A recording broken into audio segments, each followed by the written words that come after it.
Here's a question for you. What's the most down and out that you've ever been?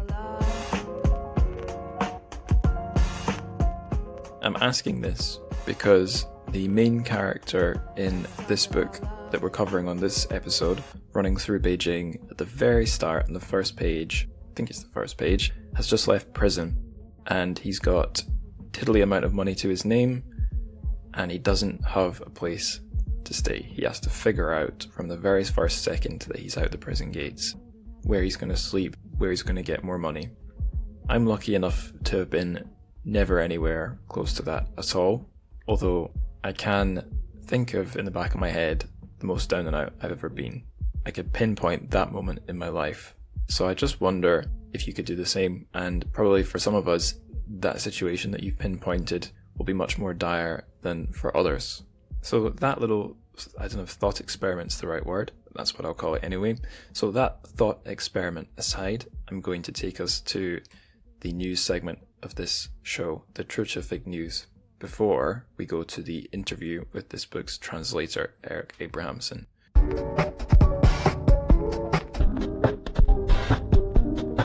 So, our first news item, this is something you can watch. It's a discussion between two translators talking about a book I believe they jointly translated, or one of them did. You know what, I'm not even going to fact check that, but two translators discussing Lu Min's Dinner for Six. The two translators in question are multiple time show guest Nikki Harman and friend of the pod Helen Wang. So if you want to just hear two translators chat, it's up on YouTube. It's on the Balestier or Balestier, whatever, press YouTube channel. They have quite a lot of videos discussing translated Chinese books that they've published, and it's, I think, a little bit underexplored. I noticed the view counts for a lot of their books aren't all that high. So do check out that. Well, if it interests you, do check out this sort of in conversation thing between Nikki and Helen about Lu Min's novel, and explore the rest of the channel, because there's a treasure trove of translated Chinese lit stuff there. And Balestier Press, Balestier, I don't know. They're an amazing publisher. They're well worth your attention. So check that out. Okay, next news item. This is something that you could buy or possibly more likely borrow. There's a new sort of academic tome relating to Chinese lit in translation on the way. I'm actually going to read this one's blurb, assuming that blurb is not too long. It's pretty hefty. I'll introduce the book and start working through it, and we'll see. So this is the Bloomsbury Handbook of Modern Chinese Literature in Translation. There's 3 editors: Cosima, Bruno, Lucas Klein, and Chris Song. I've actually read one of Chris Song's books. I read it in prep for my master's dissertation. Wasn't awfully useful for the topic I picked, but it was a very good read. So maybe, I don't know if that helps sell this Bloomsbury Handbook. It's available for pre-order. I'm on the US site, and it's $171. You save $19 by pre-ordering it online. So that indicates to me this is an academic book, academic pricing. The easiest way to get it will be through library, probably university library, academic access. So that's why I'm saying this is a borrow and not really a buy, unless you are a library, unless you are not really a human being, but you are a corporate or institutional entity. And probably if you're listening, you probably are human, so you would have to borrow the book. Let's read this blurb. Let's see where we go with it. Here we go. Offering the first systematic overview of modern and contemporary Chinese literature from a translation studies perspective, this handbook provides students, researchers, and teachers with the context in which to read and appreciate the effects of linguistic and cultural transfer in Chinese literary works. Translation matters. It always has, of course, but more so when we want to reap the benefits of intercultural communication. In many universities, Chinese literature in English translation is taught as if it had been written in English. As a result, students submit what they read to their own cultural expectations, They do not read in translation and do not attend to the protocols of knowing, engagements and contestations that bind literature and society to each other. My goodness. The Bloomsbury Handbook of Modern Chinese Literature in Translation squarely addresses this pedagogical lack. Organized in tripartite Organized in a tripartite structure around considerations of textual, social, and large-scale spatial and historical circumstances, its 30-plus essays each deal with a theme of translation studies as emerged from the translation of one or more Chinese literary works. In doing so, it offers new tools for reading and appreciating modern and contemporary Chinese literature in the global context of its translation, offering in-depth studies about eminent Chinese authors and their literary masterpieces in translation. The first of its kind, this book is essential reading for anyone studying or researching Chinese literature in translation.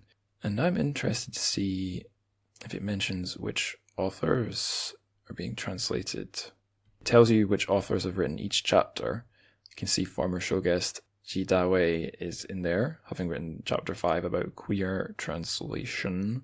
I don't see any other authors. Oh, Cara Healy, former show guest, is on there as well, and her chapter is on Chinese sci-fi, the success of Chinese sci-fi specifically. So that's cool. Well done, Cara, for getting that in there. And then chapter 11, former show guest Paul Bevan is in there too. Very cool. I can see as well. Maybe I'm being silly here. Chapter 10, it's the author is a Korean academic working in a Korean university. So that's the sort of guest I've never had on the show, is someone from somewhere else in East Asia that's not, like China or a Sino territory like Hong Kong or Singapore. So I find that an interesting perspective, I suppose. I'm still flicking through. Unfortunately, the authors covered don't really seem to be named. It's more about the types of literature. That fills me with sadness. Not seeing... Oh yeah, Jin Yong. There's a chapter on Jin Yong's Condor Heroes by Shelley Bryant. Oh, there's one on Zhang Ailing about Aileen Chang's self-translation. Very nice. And that's your lot. So this genuinely sounds interesting. This is something I might read, but I might have to find a way to procure it through library access once it comes out. Anyway, that was a very hefty news segment. That was a very hefty segment of a news segment. I should now get to the last item. Oh yeah, this is something you can read. It's a self-translation. Funnily enough, Aileen Chang and her self-translations came up. This is a story published by Asian Cha, just on their website, their WordPress, and it's called A Sailor on the Ferry. It's by by and translated by Jasmine Tong, and it's a Hong Kong story. That's all I really know, but that's up there. Short story you can read, and it's bilingual actually. It looks almost like a flash fiction. It seems to be really quite short, but yeah, it's up in both languages, Chinese and the original. Yeah, the original Chinese and also English. So yeah, that will be linked in the show notes along with the other news items. Just something for you if you want to get a little free bit of reading of some translated Chinese fiction. And it's from Hong Kong, which is, it feels like we've done Hong Kong a fair bit on the show recently, but in any case, it's a nice change from the usual mainland stuff. And you have a very mainland episode ahead, I dare to say. And, on that note, we will run through Zhōngguāncūn into my interview with Mr. Eric Abrahamsen.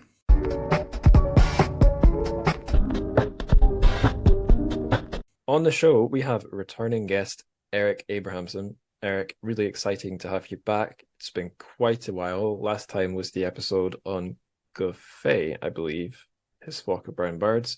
Yeah. What have you been doing since then? Since then, that was years ago. Let's see. Since then, if I hadn't moved back to the United States at that point, I have since then. That was about end of 2016. So I've officially left China after about 16 years of living in Beijing. Not a moment too soon. I'm sort of glad that I went through COVID here in Seattle rather than back in Beijing.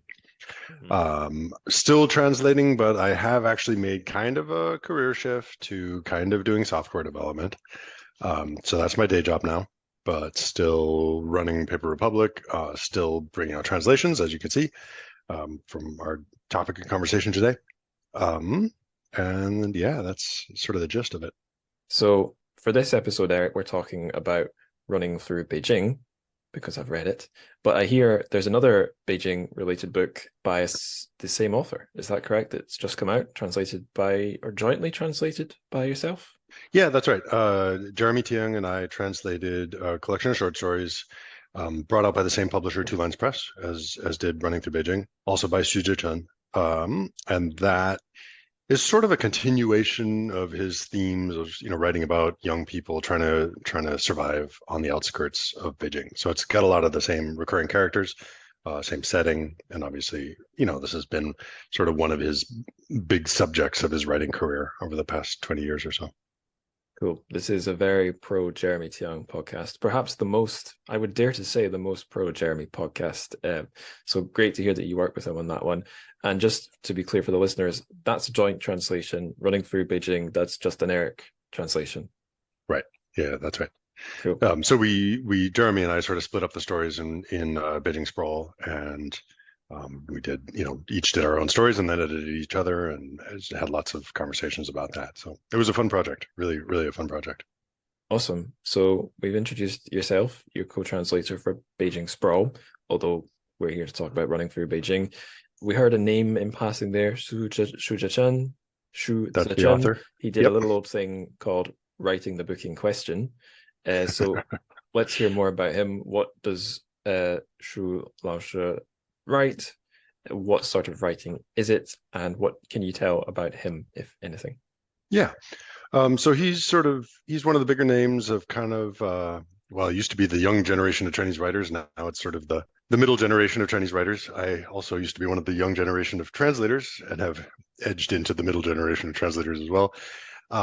He's in his mid-40s, from Jiangsu, the northern area of Jiangsu. And he moved to Beijing around the end of the 90s or the early 2000s to go to Tsinghua University, which is one of the most prestigious universities in the country. And he, I would say at that time, particularly in the beginning of his writing career, most of his fiction was focused on migrant workers, not necessarily workers, but migrants, people who were coming to Beijing to make their way in the world. And sort of in a sense that, in a larger sense that he was coming to Beijing to make his way in the world by going to a very, very prestigious university. A lot of people were coming from his area of the country to Beijing, not to go to a prestigious university, but instead to just do whatever the heck they could.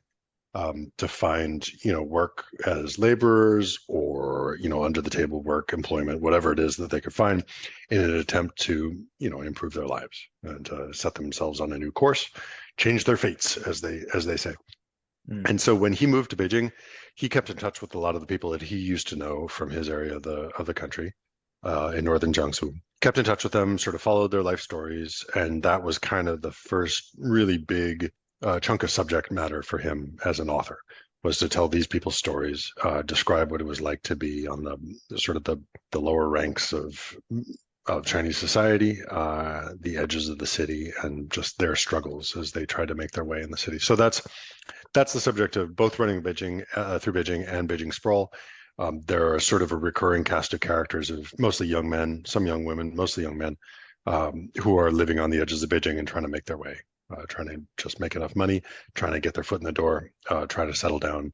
The ultimate goal for them is to become Beijingers, which is sort of the holy grail of any migrant worker, is to finally get residence permit to live in the city and to call yourself a Beijinger.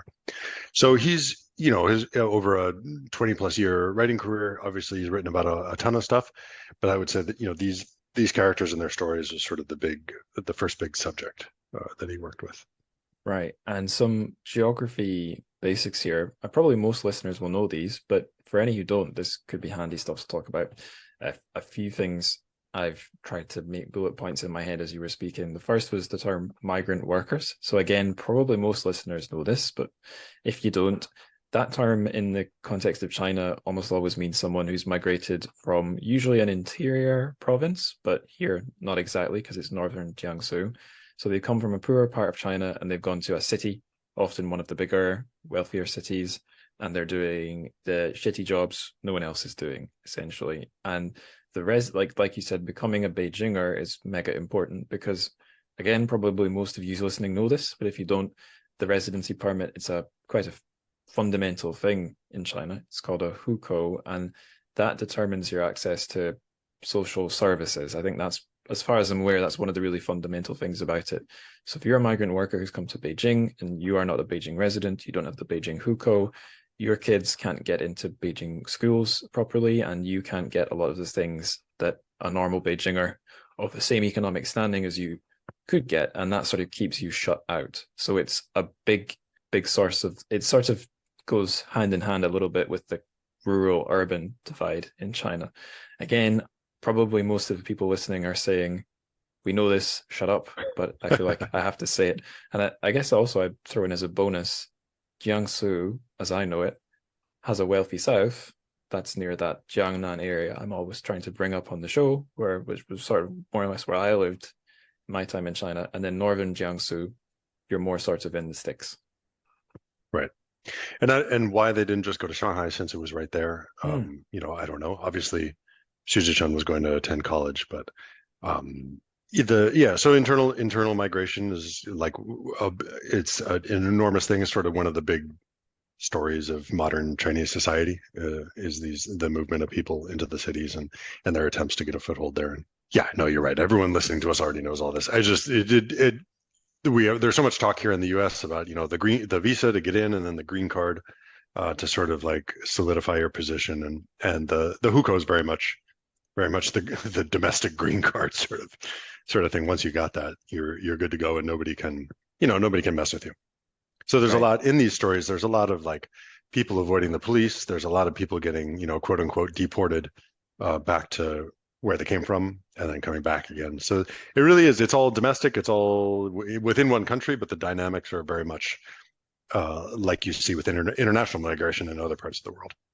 I kind of wonder if one was from northern Jiangsu and one had the option to go to Shanghai, but let's say for whatever reason your social network, the people that you know, are more heavily stacked in Beijing. That might be one reason to go there rather than Shanghai. Like if people from your extended family or your pals from school, if it happened that they were in Beijing, or if you have aunties or uncles or whatever, then even though it's further away, you've got a network, and that in the absence of a state safety nets or access to social don't know why I'm struggling with social services. If that's not there, at least you have a human network that you can connect with, so you're not alone.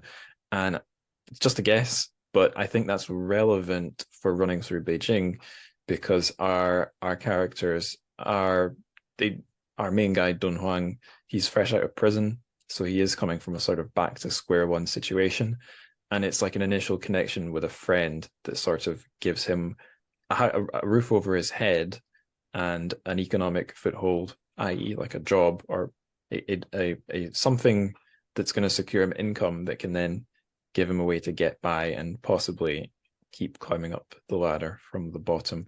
I should say, by the way, I read this book, I think it's years ago now. I've not reread it since, so you might need to help me out a bit, Eric.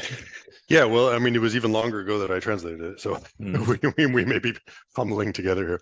But yeah, everything you're saying is very correct, and I think that, like in Beijing Sprawl, it's even made more explicit. There's actual gang warfare in Beijing between people from different parts of the country. So everybody from a certain province gangs up together, and there's a lot of sort of mutual aid and help, but also rivalry between the people from different areas. So there's that identity is very strong.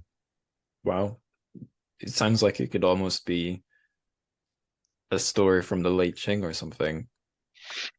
Some things have changed, some things haven't. So. On a note relating to me not having read this thing in a while, to save myself, I went over to Goodreads to read some different reviews. That often is a quick way to, one, see what the readers thought, but two, someone uncreative usually writes a review that's just a plot summary, which suits me nicely. But a thing I noticed is I had to hit the translate button on Goodreads, because lots of reviewers from different languages were leaving their things on running through Beijing, and for whatever reason, Goodreads put all the language editions on the one entry. Right. So I noticed a lot of Arabic reviews, actually, Arabic, English, and I think German, and there may have been more, but by that point, I'd homogenized them all into Google English. So, but yeah, loads of Arab readers, it seems. That's interesting. So it must have an Arab language translation. I don't imagine that they're all reading the English. Probably not. I don't know that much about the Middle East, but I wouldn't be surprised at all if, internal migration and the question of, finding a foothold in a precarious society is very much a current issue in those countries as well. I mean, you certainly hear a lot about especially construction labor, and a lot of the migrant labor in China is specifically construction related, not actually in Xu Zechen's stories. But that is, I mean, I think I would say like a very large percentage of migrant workers are going to work in construction. There was actually one really short review that in auto translation turned out something. I'm adding an adjective here for effect, but it was something like, just like the streets of Cairo, dark and desperate. I've added the word desperate, but it definitely said dark and something. But yeah, there was a reader who was drawing a parallel between the underclass in Cairo and Beijing, basically. So it seems like you're on the money. Yeah. I guess I'm not surprised. That's cool. That's great. And I think, that's one of the things that appealed to me about Xu's writing in the beginning. I was like, well, this is very, very, very Beijing specific. But on the other hand, the story of young people moving to the city and struggling to make their way, well, that's applicable in how many different societies, at different stages of different countries' histories. It really struck me as something that would be very, very relatable for a wide range of readers. There was one review that mentioned a thing the reader liked about the book was that it showed some of the fluidity. Again, I'm paraphrasing, trying to get it as close as I can by memory, but he said something like, it is a representation of the fluidity of life in your 20s, sometimes acting passively as an observer as much as an actor. And, I've never lived in the kind of precarity you're seeing in running through Beijing, but I did go through quite a lot of my 20s in Shanghai, kind of not slumming it, but having an easy come, easy go approach to my life. And feels, I mean, I've finished my 20s now. I'm 30, and like some of that post Dunhuang, the main character, came out of prison. I came out of my undergraduate degree. I'm far more fortunate than he, but that sort of directionlessness and ambiguity before a structure comes falling down, I've always had security really, but before the security a structure can bring comes falling down on you, being in a sort of that grey, loose zone, that felt relatable. But I would never wish to compare myself to someone as down and out as Dunhuang, because I never have been. Sure. Yeah, it's weird. I mean, I certainly, one of the other things that really drew me to his writing was the fact that I was living in Beijing at the time. Well, I was living in Beijing the entire time. And, a lot of that time was spent living in Pingfang, the sort of places that he's living. And, same as you, I really can't compare my life to his, but I was making very little money and living in very crappy circumstances. And just, the sights and sounds that are described in the book, that's, that I lived in the midst of that. And so it was very, very relatable. And it was, again, don't want to draw the parallels too strongly here, but when you say you're more fortunate than somebody in his position, the main reason is that I have a ripcord I can pull at any time. I can say, I've had enough of this, and I'm going to move back to the wealthiest country in the world, and insert myself into a very wealthy society and probably do just fine. Eric is Swiss, everybody. Oops. No, but my friend, I'm teasing. My heritage is Norwegian, and they'd probably be saying, well, you really wanted to return to the wealthiest country in the world, probably. Yes, 30 euros for a pizza. They must be wealthy. They must be wealthy. So, that option was available to me at any time. And eventually I did exercise that option. And I said, I've had enough of this, and I'm going back to a more comfortable circumstance. And so that's sort of the heart of the real difference between, also the fact that police were not chasing me. But there is a bit of a continued interesting correspondence there, in that all of the migrant workers in the story have hanging over them the possibility of moving back to their hometown. And this is, for all of them, this is something that's kind of like in the back of their head. Like, am I going to make it here? Do I want to make it here? What would happen to me if I went back? Would it be better to go or to stay? Should I go or should I stay? And they're all thinking in those terms. And it's very interesting to see, different characters taking a very different point of view on that particular question. And what often happens in Xu Zechen's stories is that often the female migrants are a little more, they're more interested in going back. It's like, I'm here to make some money, and then once I've gotten a little bit of security, I'm going to go home and start a family. And then the male characters, it's much more tied up with their pride. It's like, I came here to, conquer the big city, and I was going to, make my way in the world. And it's much more like, I can't go back because I'm going to look like a failure, and I can't look like a failure. I'll be a failure in my own eyes. I'll be a failure in my family's eyes, So and many of them are, they're in the city, they're pretending that they're successful. They call home and they're like, oh yeah, I got a great job, making a ton of money. It's great. Everything's going great. And in fact, they're barely scraping by. They're miserable. They just don't want to be there, and some of them, in the course of all these various stories, these various characters, some of them achieve the Holy Grail. They get a Beijing hukou. Some, like one character, notably just by marrying a Beijing woman. Some of them stay and do okay financially, but never actually become part of, Beijing life. They never become Beijing they stay and do okay financially, but they never actually become part of Beijing society. Others stay but are desperate to go back. They just won't let themselves, and still more just say, never mind, I've had enough, I'm out of here, I'm going to go back. And even going back to becoming a farmer in the village that I came from would be better than this miserable floating existence, this sort of half-life that I have here in Beijing. And it's like going back to a rural lifestyle is it's kind of the nightmare that's hanging over everybody's head. It's like, oh my God. And they keep reminding themselves, this life is terrible here in Beijing. I hate it here, but God, it beats, having a little plot of land back home and growing sweet potatoes or whatever the hell. So that's really one of the big kind of, do I stay or do I go? That's one of the big questions that's hanging over all the characters in all these stories. If you've only got 20 yuan to your name, that's enough money to hop on the metro and walk through the richest district, even if you can't participate in the life of that district. Although 20 yuan would also get you a jianbing. And I noticed that that was in one of the Goodreads reviews. Someone said, this just really makes me miss jianbing more than any book I've read. Yeah. Street level. Yeah. Me too. And back, he's writing at a time when the jianbing were like literally 1 kuai or 2 kuai.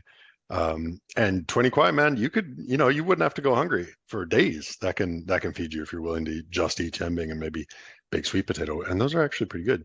I moved back to Seattle here, where there's a very large contingent of Chinese Americans and also, recent Chinese immigrants. And I live near the University of Washington, where there's a lot of Chinese exchange students, a lot of Chinese restaurants around here. And I saw a jianbing place opened a few blocks away from me, where the jianbing were $11. I was like, I am never in my entire life going to pay $11 for. I don't care what you could put Kobe beef on there or whatever. I don't care what you put in that.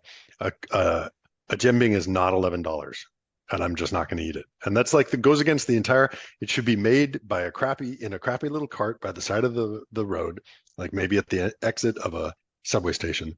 And there should be somebody like cramped in this little cart with their little hot plate, and they make it, and it's a kuai or 2 kuai. I don't know what it costs in Beijing these days, but there's no way it's no $11. It was just shocking to me. Anyway, I had to rant about that. I know, I'm happy to join in. When I was in Edinburgh, which is the first place I went after leaving Shanghai doing my publishing masters, there was some really good places to get legit like mainland Chinese food, but they were all like restaurants, so you're paying UK prices for those. But there was a cheaper place, relatively speaking, on my walking route into uni and also to the job I later got that year, and it was mostly just British Chinese style fare, like salt and pepper chips and stuff. But they did have a few more, like they had a beef noodle soup that was a bit more recognizable, and they had a jianbing, I think they called it, a Chinese pancake or something, but it was so full of meat, it was like bulging, and it's like, this is nice enough, this is a nice jianbing, but like it can't be this chunky. No, it's not meant. It's not like a hamburger in disguise. It's it's very much its own thing, and it can have it. You need an egg, and you need whatever that crunchy wafer thing is. I once got in a big argument with somebody who was sure it was fried pig skin, and I thought it was some sort of a tofu product. I'm still not 100% sure, but you need to have that crunchy thing in there. And it stays crunchy until you got about halfway through the jianbing, and then it gets soggy too. And that's just, I don't know, that's how you're supposed to eat it. It's just the way it is. I know that we should talk about the book, but I have another experience like this I want to relate. So this was returning from a trip to London, famously affordable place, London, near the train station. Oh, this was the trip where I went to meet Wurong Shuetsun, actually. Oh, cool. So it was a nice way to round off the trip. Just near the train station I was going back north on, I noticed that there was a little Chinese cheaper place to eat where it wouldn't have been weird to go on my own. And it was Shanxi style food. London's a sort like London, there might be like one Shanxi style place outside of London in the UK, but really for specific stuff like that in the UK, you got to be in London, basically. Unless it's Sichuan food, like Manchester has Sichuan restaurants. Or at That's least the only allowed regional cuisine is Sichuan. That's like the only. Dim sum. You can find dim sum. Dundee, okay, where sure. I'm from, Scotland's fourth biggest city, has a fairly legit dim sum place. But yeah, like non-Hong Kong stuff, you got really, I think, London or somewhere you get lucky elsewhere. But anyway, there is this small, cheap-ish place. I think it was called Murger Han, like What? M, like the word burger but with an M and then Han, like. And I realized once I was inside, a murger was what they had decided to dub the rojiamo. So Oh yeah, Chinese burger. So it's the mo burger, the murger. more burger. Oh, I see. So That sounds terrible. That just does not roll off the tongue. Did it taste all right? So I didn't have a murger. I had a liangpi, Okay. which was great. Oof. But yeah, I don't remember what the prices were. I think I was blotting them out because it's like Yeah, I didn't want to remember paying like £1 or £2 for a liangpi or 50p for liangpi in China and then forking out 10 times that in London. Just right. when you have a traumatic event early in life and you can never remember it. It's just like a gap in your memory that you just pass right over. I think this is totally on topic because so much of the story is about street food. I mean, it's the donai, the soybean milk, and it's the sweet potatoes and the corn and everything. Just the worst corn they used to sell outside of that was one, all of it was great, but the corn, it was just like steamed to death. It was like corn that had been steaming for 5 or 6 hours, and it had just turned into this like mealy starch product with no flavor. That was the one thing I wouldn't eat, but the rest of it was delicious. What was your feeling about tea eggs? Oh, love tea eggs. I would eat embarrassing quantities of tea eggs. Like you're supposed to have it as kind of like a supplement to something else, but I would just get tea eggs. That's more eggs than you're supposed to eat in one sitting. I thought they're delicious, and that is something that benefits by sitting in the pot for 5 or 6 hours. As the commuters go by. Corn, not so much. Okay, corn thoughts to one side. Would you like to give us a really quick summary of what happens in running through Beijing? So we've established our main guy is Dun Huang. He's been released from prison. He goes into sort of precarious work. I don't know if we're going to spoil the plot or not. I don't know how much there is to spoil, but what else would you want to spell out? Yeah, I mean, I don't think there's not like some huge, as long as you don't. Anyway, there's not a whole lot of spoilers possible here. I think the main things to know are he shows up, he works, again, as you're saying, gets a job through connections, through family, through people from his part of China. He ends up with the mostly illegal job of helping a counterfeit ID seller paste ads. So he's putting up advertisements for his uncle, who may or may not really be his uncle. And the uncle's job is making all kinds of, fake driver's license, diplomas, permits, basically any kind of identification you might want. They make a fake one. Interestingly, they do not. We've been talking about hukou, the holy grail of living in Beijing. And my understanding gathered from the various stories and talking to Xu himself is that nobody really dared make fake hukou. That was like that was too big a deal. That would be like making fake passports. Like if you get caught doing that, it was going to be much worse for you. So a lot of it was driver's license or diplomas. I think are a favorite because you can sort of pretend that you have this educational background that you don't actually have when you're applying for a job. Anyway, so Dun Huang's main job is pasting these ads, and that's a line of work that continues into the stories in Beijing Sprawl. Those guys are all advertisement pasters too. And I remember this, from living in Beijing, actually in the area of Beijing, in the Zhōngguāncūn neighborhood, where this is set. When I went to school in Beijing, that's the area I was living. And you would see everything, these little square white pieces of paper, stickers basically stuck all over everything, the ground, the telephone poles, railings everywhere. And it would say Banjiajeng, and there'd be a phone number or something. And so that's what he does for a living. And so a lot of the story is mostly, it's him trying to find a place to live. It's him meeting some girls and, his, with varying degrees of success. He has sort of romantic entanglements. He has his buddy, and they look out for each other. They're trying to stay out of jail. And it's, without giving away the ending, that's it's the story of him trying to find some sort of solidity there, trying to find a place to live, find a steady income, find a girlfriend, find a sense of identity, really, in this, this life in Beijing, and the difficulties he has doing that. I'd say that's my hand introduction to the plot. All right. It's, I can say for listeners as well, it's pretty short, pretty breezy. I saw the people who had things critical to say on Goodreads were saying the characters are not described in a great deal of depth, which, that's subjective. I could see where they're coming from. There was one bit I would definitely contend with where a couple of people said it didn't really give enough description of the atmosphere of Beijing. Although I wonder if this is something, if you've if you've walked on streets in a big or medium-sized Chinese city, this might be a nice, well, if you live there still, or if you're from there, it might give you a sense of the familiar.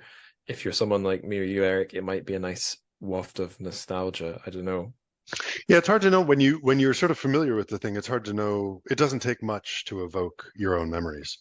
So it's hard to know if there was maybe not enough description, but it was enough for me because I didn't need much. And maybe it was somebody who's never seen the city. Maybe they wouldn't know. But there's so much in there about the dust and the grayness of the streets and the dust storms in particular. And I think there's some place where he describes the sun as looking like sort of a dully polished bronze disc or something in the sky. And that just instantly brought me back to the dust storms where the dust was so thick you could look right at the sun and it didn't hurt your eyes at all. It just looked like sort of a round disc of color hanging in the sky. I just found that so evocative and so right. So I don't know, maybe you could have done more. But I agree with you. I certainly found it very, very powerfully evocative of Beijing. As far as characterizations go, you don't find out much about what people look like. I think it's really mostly done through dialogue. It's mostly the way we get to know the characters is how they talk and what they talk about, which I find sort of like the more interesting and a more genuine way to learn who a person is. By listening how they talk. I mean, the name in translation is Running Through Beijing. I think is that a literal translation of the Chinese? Yeah, pretty much. Pǎobù running through zhōngguāncūn. Yeah. So it's more like jogging through zhōngguāncūn, which is sort of nicely alliterative, but I think we thought would make no sense. Like zhōngguāncūn, nobody knows what that is.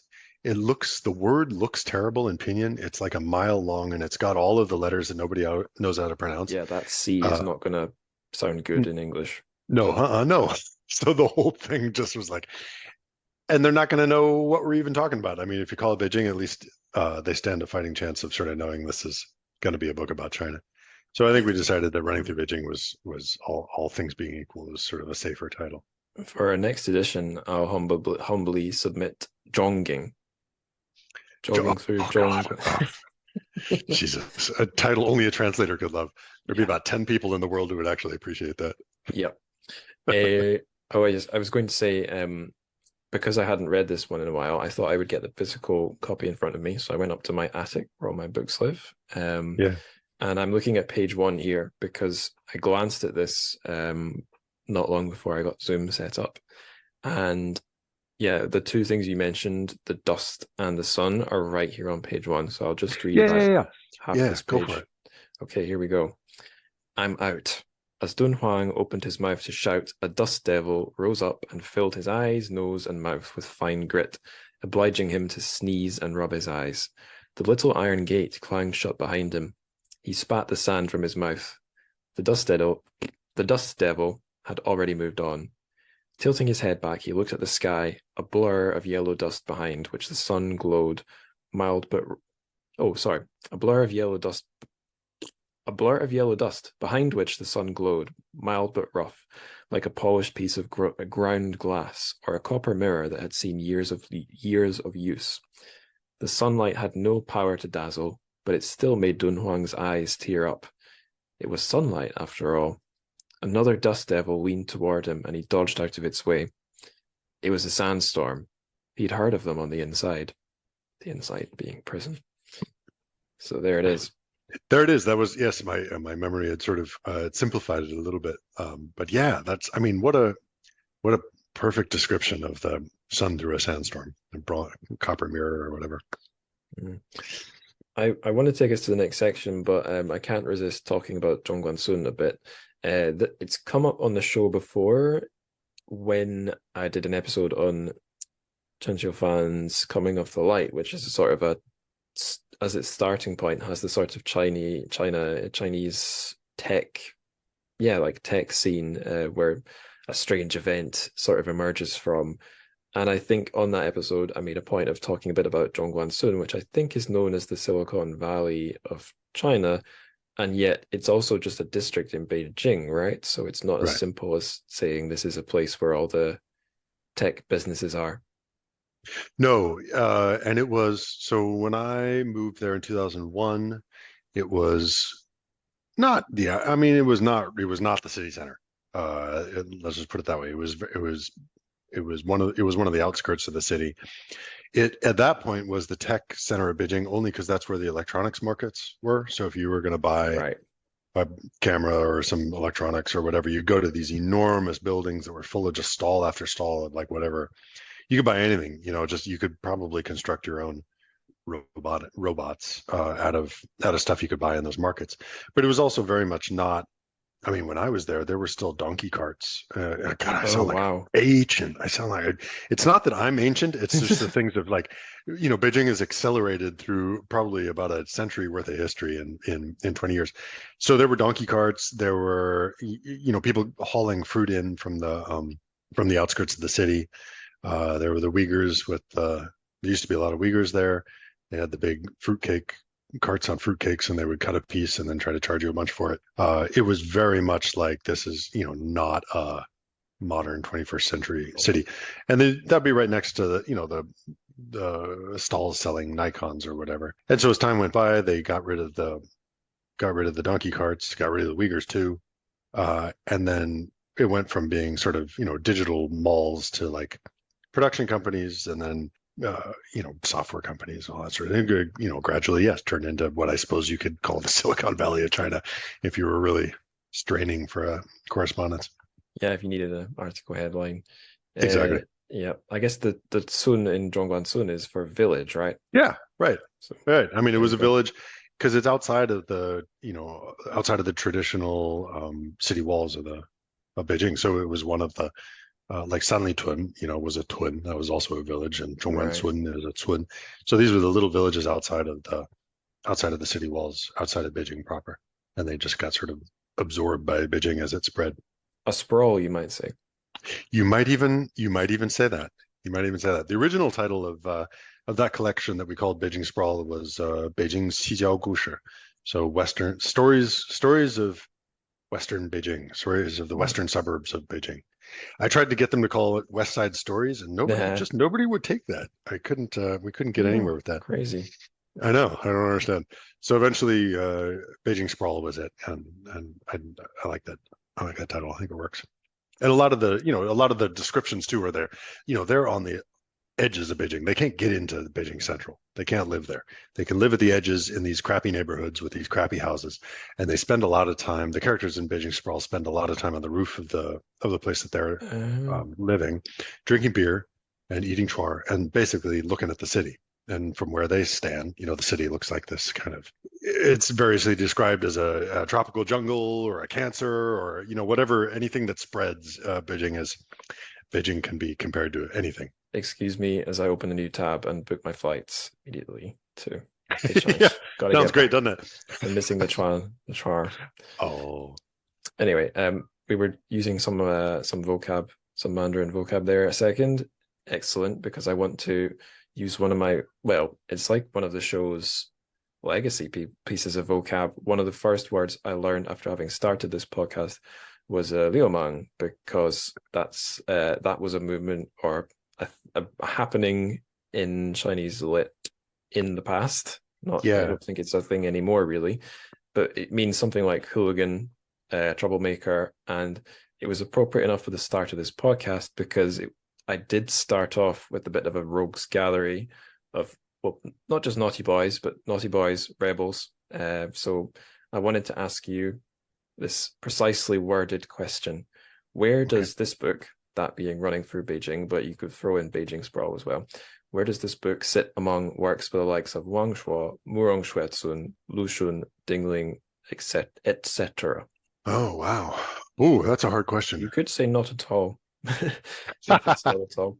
It's interesting because in some ways, this book in particular and Xu Zechen's early writings fit, and I don't think this is his explicit project, but fit better with the original remit of socialist realist writing, which is to faithfully represent the lives of the lower classes, the working classes, the laboring classes. And obviously, when you talk about, socialist realist art, there's a whole sort of aesthetic bundle of baggage that comes with that, and that does not apply. Stalin sort of did away with the realism. That's right. So I'm not saying that it has anything to do with those specific aesthetics, but like what he's doing is really just bringing you face to face with the lives of people at the bottom of society, and there's very little of an authorial project beyond that. It's not didactic. He's not beating you over the head with anything. It's not moralizing. It's very much just like, here is what I saw, and here are the lives of these people. And that's one of the things that I found so refreshing, because I think oftentimes Chinese authors feel like they need to add a whole bunch. It's not real literature unless you're telling somebody about something or telling somebody what to think about something. And I found these stories by Xu Zechen very refreshing, because he was just like, here they are. And I really found that I found that impressive. You're talking about Wang Shuo and the liumang wenxue sort of thing, and he had his own project, which was to go against the other project and to piss everybody off, and to like be provocative and be deliberately unpleasant, and sort of to, it was a negation of what came before. And so he had his own, just as much as the socialist realist, he had his own aesthetic project that he was putting into his writing.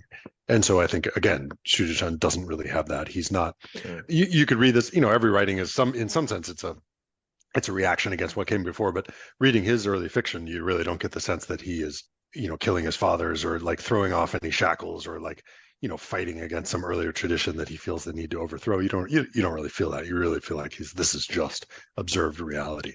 And so that's one of the things I really appreciated about his writing. Yeah, there's two kinds of cool, I suppose. There's the cool of, you're on the rooftop, you launch yourself off the rooftop backwards, flipping the bird, smoking a cigarette, or you could be sat on the rooftop chewing your kebab. And just looking at the city and writing about what you see. And he's not mad. You read this stuff and you don't get the sense that he's like angry about anybody. He's just saying these are these people's lives. It's really compassion more than anything else, I think, that drives his writing at this stage anyway. I've only read one thing by Dingling, and it's Diary of Miss Sophie, which, as I understand it, is nothing like what her literary project went on to be. She was much more of a sort of, I learned that even after coming out of prison, she was very dedicated, good, capital G, capital S, good socialist. But Diary of Miss Sophie, I think you could say, has something in common with Running Through Beijing, not because it's about hard scrabble, precarious working people trying to get hukous, but the Miss Sophie really seems like she's going through her presumably 20s, a little bit lost, a little bit directionless, not even necessarily trying to figure herself out, but just structureless. And I think also the action does take place in Western Beijing, I think. Okay, that's interesting. I hadn't drawn that connection. Different generations. I think any writing that's closely observed enough I think we'll arrive at some sort of genuineness, some sort of, some sort of reality. As long as you're writing what you see and not what you think you see, or not what you think other people should see, when they look at these subjects, I think you can't help but paint a true picture to some extent. Sure. Yeah. Oh, by the way, I know I shouldn't be tangenting too much. Have you seen Wang Shuo has entered Twitter? He's got a Twitter account. Good Lord, no. He's like retweeting just random crap. It's great. Oh man, I'm over Wang Shuo. I mean, that makes me a little curious, but not curious enough probably to go look at it. There was like a video of a really cool freaky bug. Oh, well, that's sort of on brand, I guess. Yeah. Okay, enough of him. Next question. I think we basically already answered this one. The question was going to be, is there more to this book than just the thrill of well-written misbehavior? I think we've talked more about the sort of the realist depiction of difficult lives. So instead, I'll ask you, what naughty behavior is in this book? Does that add to the appeal? The thing that surprised me a little bit about this and about Xu's other writings, and surprised the editor a little bit, I think, is what a prude the main character is. And I think that he has some sexual experiences. They're not, I don't think they're anybody's definition of racy. I don't think they're actually going to get your heart beating. In his other writing in Beijing Sprawl, there are even more awkward sex scenes, even more awkward than Running Through Beijing. And I think that it's an interesting sort of juxtaposition against what we in the West might consider the normal lives of people at the lower, sort of the lower parts of society. You kind of assume everyone's hard drinking, especially if you got kind of like a semi-criminal job here. You're probably rough and tumble. You're probably a tough guy. There's probably a lot of like casual sex and people mistreating each other and all this sort of stuff. And that doesn't quite fit into these characters and their lives. For one thing, they're pretty young. So most of the guys in these stories are, 16, 17, 18, 19, that kind of range. Really young. And most of them don't have any sexual experience. And, they just come from a society that where sex is not that normalized, and you're not, it's still sort of naughty. It's still sort of bad. The specter of the liumang is still hanging over society. And so there are places where Dunhuang kind of freaks out, like a girl comes onto him and he kind of freaks out.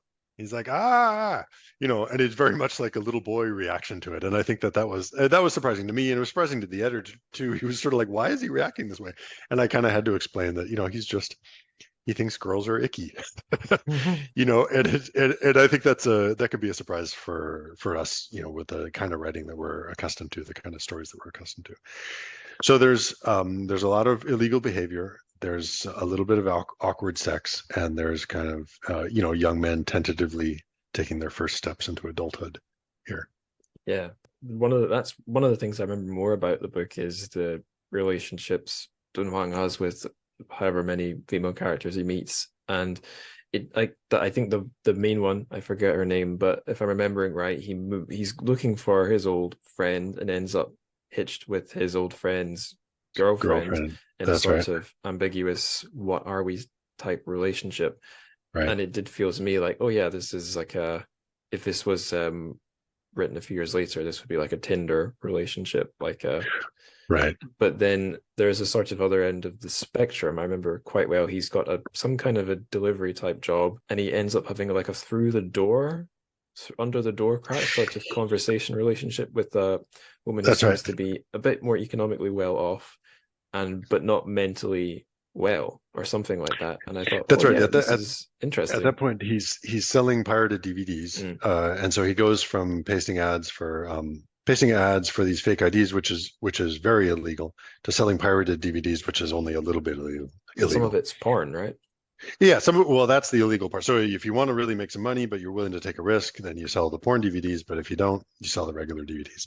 And so his big innovation, and the sort of the source of the title of the story, is that instead of just sitting by the side of the road with like your wares spread out on a blanket like everybody else, he's going to combine his earlier expertise with pasting advertisements with his new job of selling DVDs, and he's basically like a pirated DVD delivery service.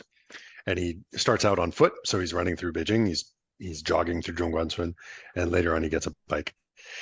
And so one of his repeat customers is this woman who is living, like you say, obviously of a woman of some means. Potentially, you kind of get the sense that she's probably a kept woman of some sort. She's somebody's girlfriend, doesn't come out of the apartment, is bored in there all day, is watching pirated DVDs. And so he's bringing her, and they have, over the course of several interactions, they have, so they sort of make a connection of some sort. But instead of like, a different type of story where they go in and they have wild sex, and then that's like a big exciting scene in the story, the whole thing stays very innocent. It's kind of like below the surface. There's some tension, some sexual tension, some sort of romantic tension, and then it moves on. She's no longer. Next time he goes to deliver movies, she's not there anymore. That's right. So that's very sort of the hanshu, the kind of restrained storytelling style of the whole story, the whole book. C'est la vie. It's your 20s. Maybe she moved house. Maybe she's been carted off. You'll never know. You'll never know. Yeah. Question for you. So an awkward one to throw right after I've asked you about the character's misbehavior, but do you vibe with any of the characters in the book? I mean, I'm not so sure.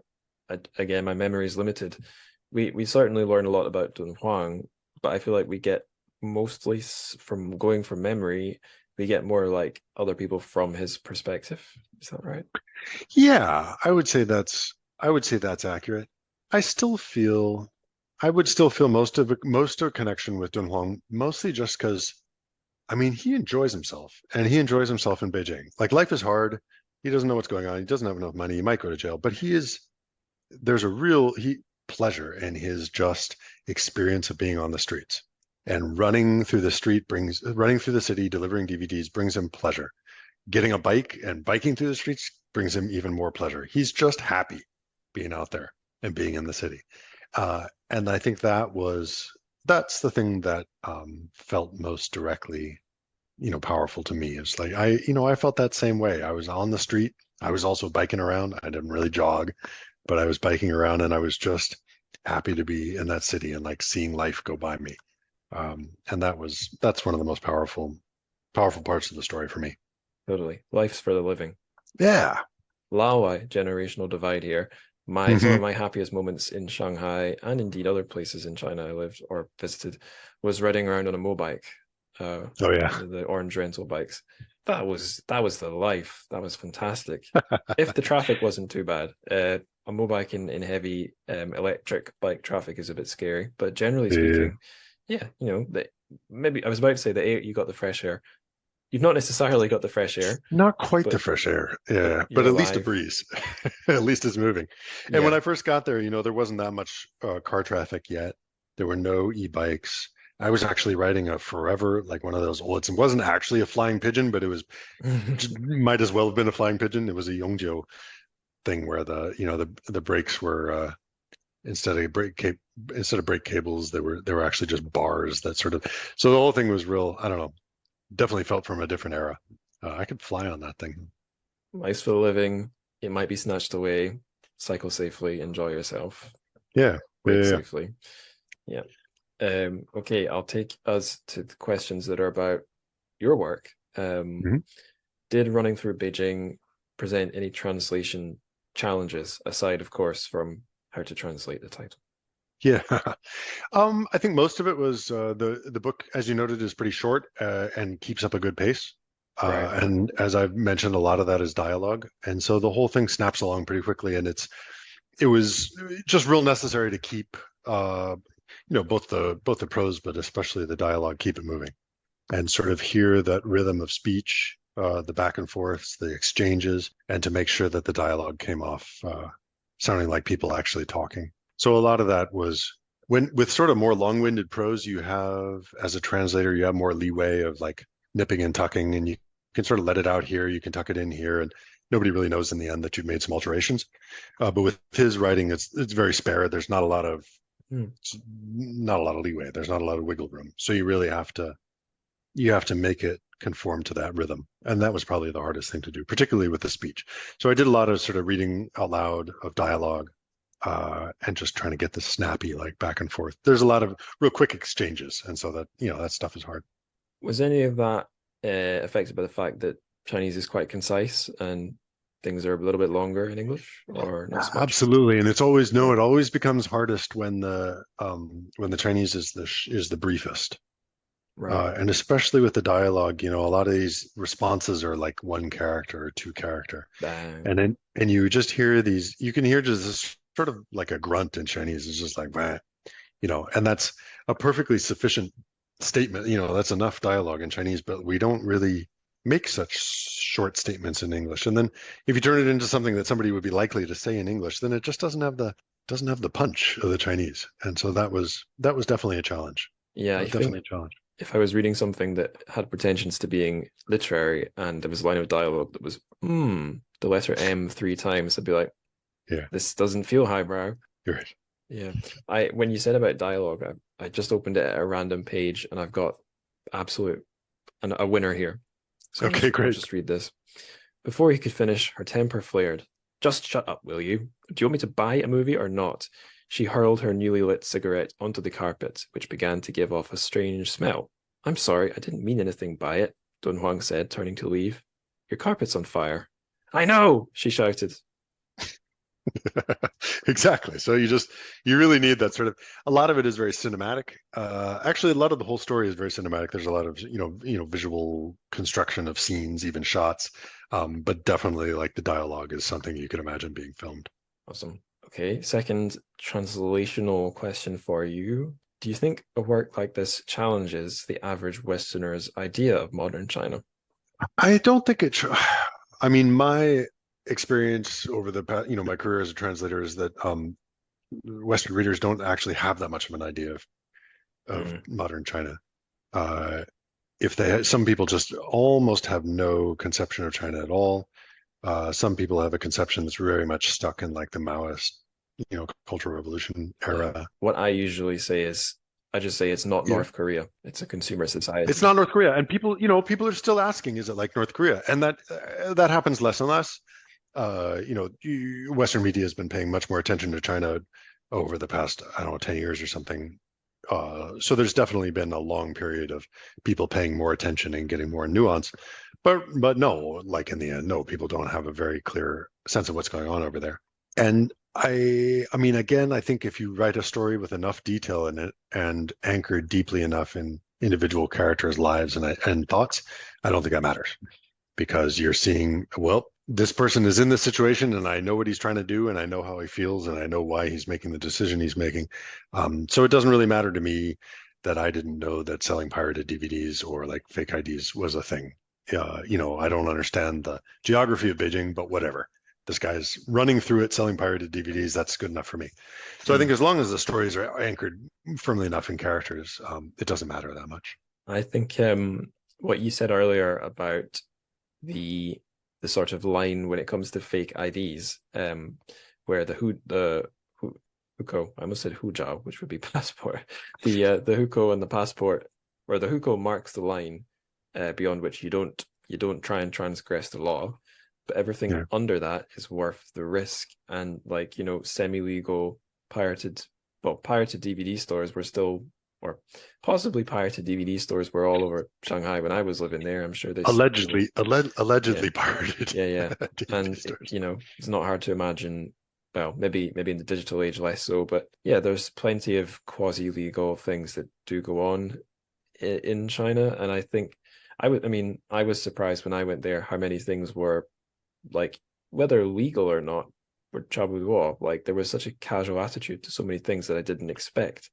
And yeah, sometimes it was illegality, like the right way to get your papers signed, which maybe this police office is more lax than that one, so we'll cross the county line.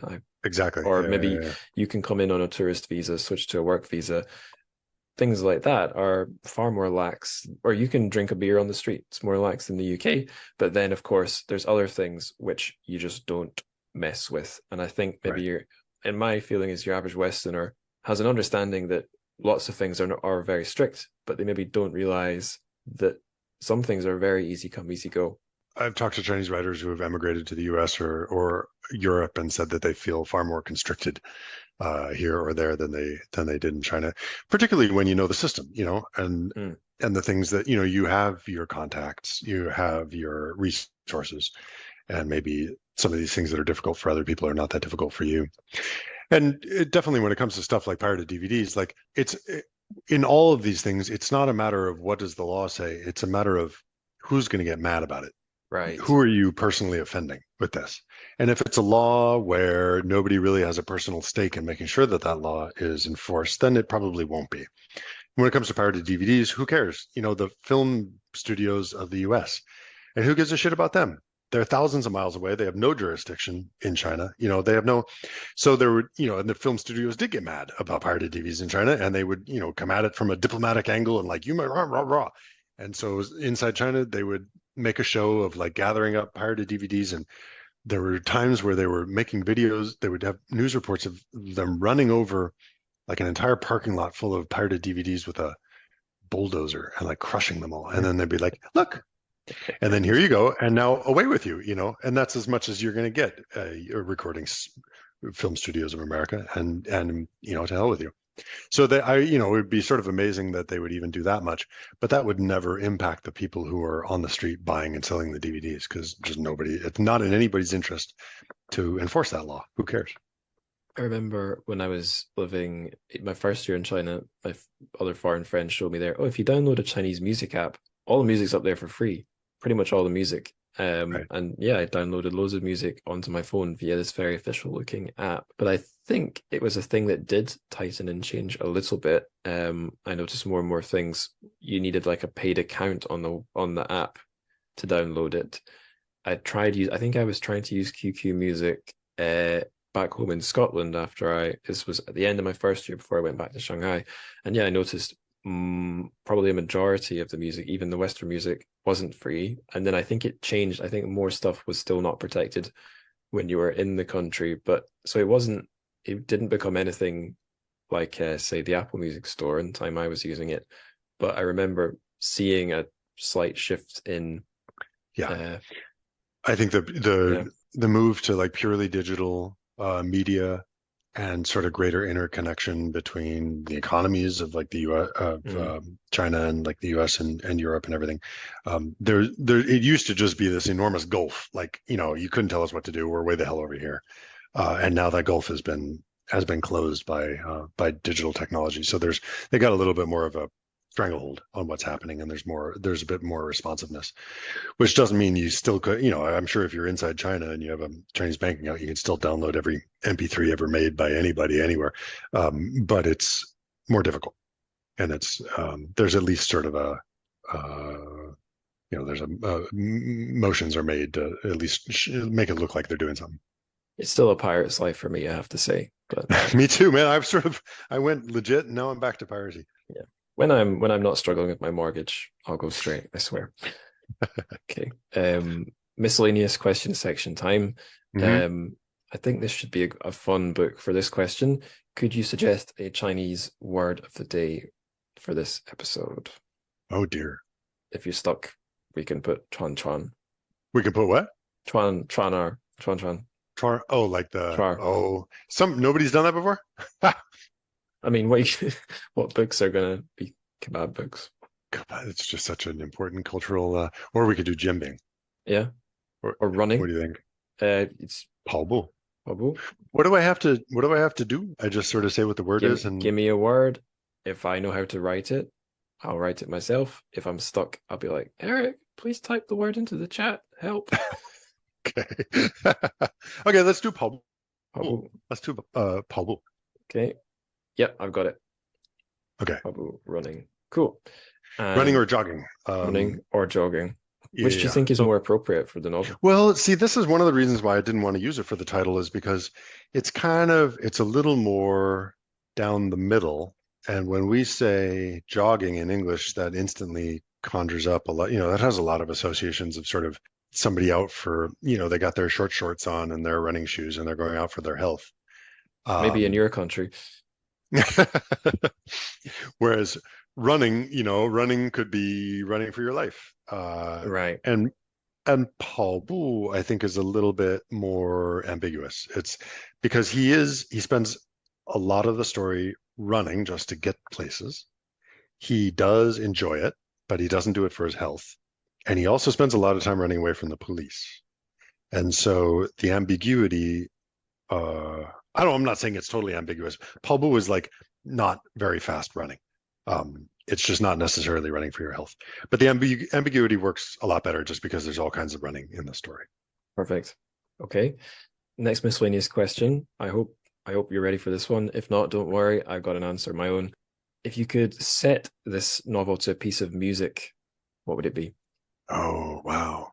If you like, I can go first, and then maybe your brain will have an answer by the time I'm done. Okay, for some reason, I would also want to hear yours, but I did Okay. come up with something that's not going to be that good. But for some reason, why? I just immediately started thinking of train spotting. And I thought of that Lust for Life song.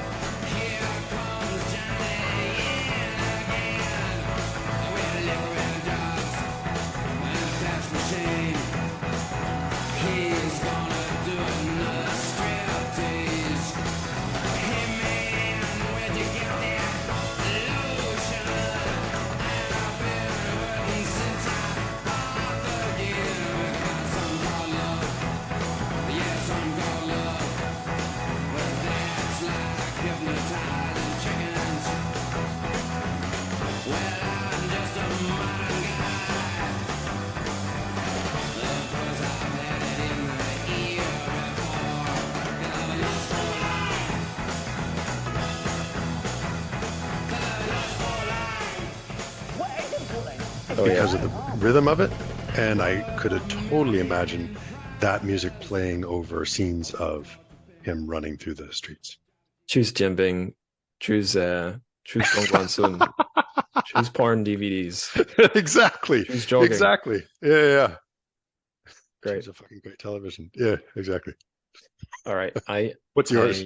I picked slightly more not modern. This is a song from an album that would have come out early 2000s by a band called Glassjaw.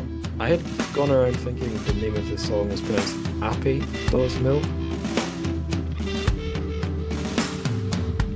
Yeah, it's over. You can bet in mid-October I will still be ranting about most early May. Shay's the winner, he's a goddamn sinner while he dines him on the wrong side of the day. And I said, I don't understand why I'm fumbling after. You're the reason I cannot forget this season or the letter when you first referred to it. And I said, it's all, but it's not easy to know. You walk around with your shoulders down, and it's not easy to know. I looked at the lyrics today. It's literally just ape because it has the word ape in the lyrics. But I will describe why I picked this one. It's because it's not the most obvious connection. It's got a very sort of to me it feels like a hangover. But a hangover when you're in a sort of bittersweet, I'm happy but I'm sad, I'm wandering around my suburb or my favorite district of the city I live in or something. The first lines of the lyrics are, yeah, it's over, you can bet in mid-October I'll still be ranting about most early May. It's got the kind of a down and out kind of feel, but also reflecting on one's past. I looked up the actual, like, what the song is about. It seems to be the singer of this band reflecting on his aggressive lyrics in the previous album, which was like a sort of breakup album where it's like that sort of ugly noughties thing from like rock and metal where the guy would be ranting about my fucking bitch ex or something. Okay. And then in this second album, I think he's realized, oh shit, I'm a worse guy than the guy who came after me. And like the last verse says, how could you heal if you don't ease back the blame? Knowing you're right, won't you heal? How could you heal if you don't ease back the blame? That doesn't really connect with running through Beijing, but I think like the vibe of, again, the thing I connect with the book being sort of directionless, being a bit of a fuck up, trying to dig some self-esteem and some self-worth for yourself out of the ground. I don't know. In a way, That's no, in a way that, and in a way that's behind my choice of Lust for Life too. It's sort of like, well, our lives are bad and not the way that we meant them to be, but we are going to enjoy. We're going to do our best to enjoy it anyway. And there's a little bit of like, this is all gonna, there's gonna be a bill to pay in the end, but until that happens, we're gonna make the most of it. We're gonna enjoy it. I think that makes total sense. Yeah, first half of my 20s, a lot of my thought process was, this is fucking great. This is so good. Life is great. And then a lot of the latter half of my 20s, a lot of my thought process was, this is not how it's meant to be. Where is this going? What the hell? Yeah. And now my feeling is, let it be. It is what it is. Things are okay. They're far from ideal. So be it. And I think there's some of that in running through Beijing. Yeah, I think that's right. Listeners, me and Eric were talking about our mortgages before we hit record. Yeah, you want to talk about old people? Old people talking about their lives, Jesus. Okay, the next question. This is the bonus question. I don't think we did this first time you were on the show, Eric. Basically, I snipped this one out and I put it on Patreon. So on the main episode, listeners will just hear, and then I'll say, guys, if you wanted to hear Eric's answer to this question, subscribe to the TrChFic Patreon. Oh, what if it's a shitty answer though? What if it's not? What if they like subscribe and they're like, God, what? As it stands, there's 15 patrons, so you'd only be disappointing 15 people. Oh, that's good. I've disappointed far more than that in the past. Yeah, me too. Okay, here's the question. I think this is a good one. What does it mean to be punk in 21st century China? Or if you prefer, what did it mean to be punk when you were out there in Beijing yourself? Because I'm not expecting you to know what the score is in 2023. I don't. Yeah. I certainly don't. So what does it mean to be punk, or what did it mean to be punk in China and in Beijing? And is Beijing special in this regard? And I preface this by saying I noticed that a lot of China's rock bands seem to be Beijing bands. Mm-hmm. Shanghai did not strike me as well. Shanghai struck me as kind of cyberpunk. Like there was a fashion scene. It seemed like there was some kind of electronic music, something. But I got the feeling that despite being the grand imperial and indeed communist capital, Beijing is the scruffy punk. Yeah. Versus Shanghai. Anywho, I'll wrap up the bonus question there. Take us to the final questions. Here's an easy one for you. If listeners want more like this book, where would you direct them? Probably Beijing Sprawl, right? Probably Beijing Sprawl. I'd be a fool not to answer that. Yeah. Yep. Beijing Sprawl, out this year from Two Lines Press. It's with a spiffy new cover that they went and reissued Running Through Beijing with the new cover. So if you didn't like a close-up of an ashtray on the cover of your book, which did always leave a faint taste in my mouth when I looked at the book, you can get the new edition that has 100% less cigarette butts. Right. And I'll throw in a couple. If readers or listeners rather, if you read Running Through Beijing and you enjoy the descriptions of yummy, cheap food, do check out either of the books in translation available by chuan'guò, especially Leave Me Alone, because that has descriptions of lovely, cheap Sichuan food and cold beer. Far too many bottles of it. I don't know why it works on me. Maybe say something about how I spent my evenings in China. But yeah, if you like your descriptions of food and drink, go for that one. If you like the angst of being lost and confused 20-something or whatever young person, I think you could do worse than Dingling's The Diary of Miss Sophie.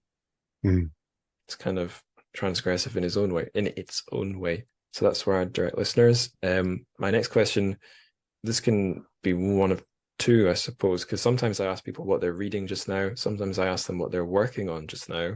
I guess it might be, in your case, software, what you're working on. Yeah, unfortunately, it is a lot of software. I am reading, no joke, Calculus for Dummies and a book on linear algebra.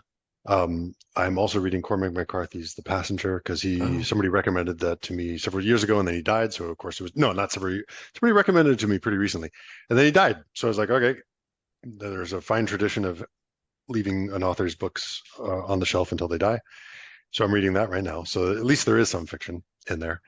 What I'm working on translation-wise is the same thing that I have been not making any progress on for several years now, which is a novella by author called Lu Yang. And I translated a short story of his called Silver Tiger or Silver Tigers, which was in the New Yorker, I think, in 2018. And I've got a longer piece by him that I have a draft of. I finished a draft of it, God, way too long ago. And I have not gone back and revisited the draft and fixed it. But that's ostensibly what I'm working on, though obviously I have not been, actually. Fair enough. I'll share what I'm reading as well. It is a translated Chinese book, and it's from Hong Kong. It's Atlas, the Archaeology of an Imaginary City by Dong Kai Chung. Dong Kai Chung. Yeah, cool. He's great. Yes, I'm enjoying it. Still not sure what I'm reading yet, but I'm a huge Google Maps enthusiast, and I'm feeling seen by this book. So yeah, very, very Hong Kong, like very city focused. And listeners, if you've ever come across one of the writers who's waxed lyrical on what if you tried to make a map that was a perfect representation of the real world and the map replaces the territory, some variation on that, this book is a very Hong Kong, very relentless, insane extrapolation of that in the context of an imaginary Hong Kong. Very Borges. Yeah, Borges. The author is not hiding the cards up his sleeve or his influences. It constantly references, or it repeatedly references Borges, Italo Calvino, and Umberto Eco. So the guy knows who he likes and lets you know who he likes. That seems to be how that one works. Yeah. All right, that's the full extent of my questions for you. Is there anything we've not touched on you'd like to mention about the book or about anything else? Oh, no, not really. I think that seemed pretty in-depth. All right. Yeah, likewise. I don't think I got much more to hit on. I am fighting an urge to just close my eyes and try and visualize all the street food and hole-in-the-wall food I ate in various cities in China. But you know what? That would be antisocial of me. So. This has definitely brought in a little wave of nostalgia. I was done with Beijing when I left in 2016. And I was like, eventually I'll be interested in going back, which hasn't happened yet. But I have to admit, talking about this book has gotten me as close to nostalgia as I've gotten for quite a while now. Yeah, I left 2018, so it wasn't right before coronavirus hit, but I feel like I left thinking, I'll go back one day, and then thought, oh, well, I can't really go back. It's in lockdown. I could go back now, but now there's no money for it, so it remains a fantasy. Right. My girlfriend who's never been or anything, I've described so many places that when I ask her where she wants to go, she says, well, I want to see pandas. So I said, okay, that's great. Go to Chengdu. I really want to see Chongqing. We'll go there. But she's also told me, I really want to see Shanghai because you're always talking about it. It's like, all right, cool, Shanghai. And then she says, well, I want to see the wall and I want to see Beijing. And I was like, well, those two go together. So you could do Sichuan, Shanghai, Beijing. And then she said, and I'd like to see Hong Kong as well. And I was like, well, we no longer have a straight line. So this is a parallelogram. That's turning into a long trip. Yes. So when the podcast makes me the millions, the Patreon millions, I'll be on my way. But yeah, excellent. Any day now. Any day. Well, Eric, I'll say thank you very much, and thank you. Yeah, thank you for coming back on the show. It was a pleasure. It's always a pleasure to chat.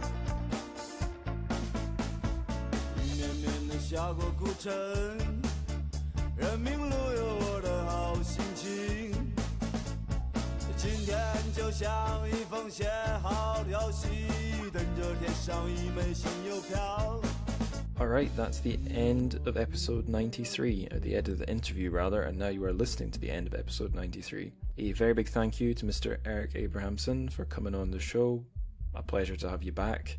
I would say I look forward to having you back again, but we're just, what is it, 7, 6, 8, I forget exactly how the counting down. Anyway, it's episode 93. The final one before I go on hiatus is going to be 100, and then I don't know when I'll be back after that. So we may not be seeing Eric again, or maybe we will, because I have some fiendish plans for the final couple episodes. They're germinating plans as it stands. You'll see, listeners, you will see. I guess I should just do the plugs now. not much else to do before I have to just run away and edit this thing. So what can you do if you like the show? A really good thing you can do is you can help cover the hosting fees. You can go up to the TrChFic Patreon, sign up for as long as you like. You know what? If you've only got $1 in the world to spare and you want to spend it on the show, do this. Sign up for 1 month, commit your $1, download everything on there. There's more than 100 episodes up there now, and then cancel. You paid $1, you got everything. Or if you want to support the show, stick around, help me cover the hosting fees. I'm thinking I will keep the Patreon running for a wee bit after we hit episode 100, because I'm going to keep the feed up, so I will keep paying hosting fees. But honestly, like, these episodes, as you may have noticed, listeners, they don't come out mega fast, so there's still a pretty long run before we wrap up for me to go do other things with my life. Gosh, I said it'd be fast. I have not been fast. That's the Patreon plug. If you want to follow the show on social media, or even myself would be on Twitter at Angus Likes Words. The show has an Instagram at TrChFic, TrChFic. You'll see the occasional funny thing on there. The show also has a Discord. I am no longer trying to embellish the Discord. It's very quiet. It is essentially dead. But if you want to drop a question there collectively for myself and other listeners, that's the best place to do it. You know, you could be the one that brings that thing to life. You could be. There's links for all those things in the show notes. Just check them out. And of course, the last thing I'll say is the best thing you can do for the show is spread the word. And you can keep doing this after I've hit the hiatus, because the episodes will still be online. I will not be taking them offline. Even if I was to shut down the feed, shut down the website, they're on YouTube. So they're here for posterity one way or the other. Anyway, tell your friends. Tell your friends. Tell your teacher. Tell your friends, tell your teachers, tell your chuan'er vendor, tell the guys selling your porno DVDs, tell your prison guard, tell a lot. And for me, I will say, Zechen.